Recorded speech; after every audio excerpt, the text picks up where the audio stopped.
ऊसाला चांगला भाव देतील त्यांना ऊस मिळेल आणि जे चांगला भाव देणार नाहीत त्यांना बांबू मिळेल अशा शब्दांमध्ये अजित पवारांनी भाषणामध्ये आपल्याच नेत्यांवरती टीका केली आहे। सातारा शहरामध्ये राष्ट्रवादी काँग्रेसचा मेळावा आयोजित करण्यात आला होता, त्यावेळी ते बोलत होते।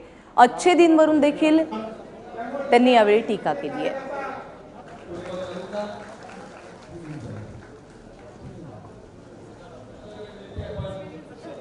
आणि या सगळ्या संदर्भात बोलताना अजित पवार नेमकं काय म्हणतात जाणून घेऊयात।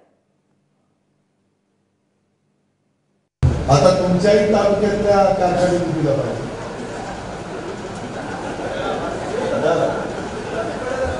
नाही, सगळ्याच म्हणजे त्यांच्या नाही सगळ्यांनीच त्याच्या, कारण लोकांच्या अपेक्षा राहणारच नाही। आता ते कसं कसं कोण कोण करते ते बघू, जे करतील त्याला ऊस मिळेल, जे नाही करणार त्याला बांबू मिळेल। म्हणजे काय तर ती पुन्हा आज अजित पवार म्हणला बांबू मिळेल, ब्रेकिंग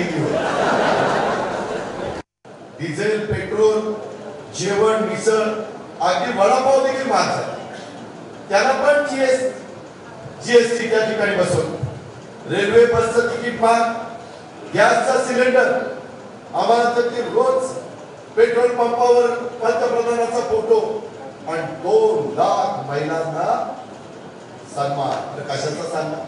बोलण्याचा सन्मान कशात? 2 कोटी, सॉरी 2 कोटी।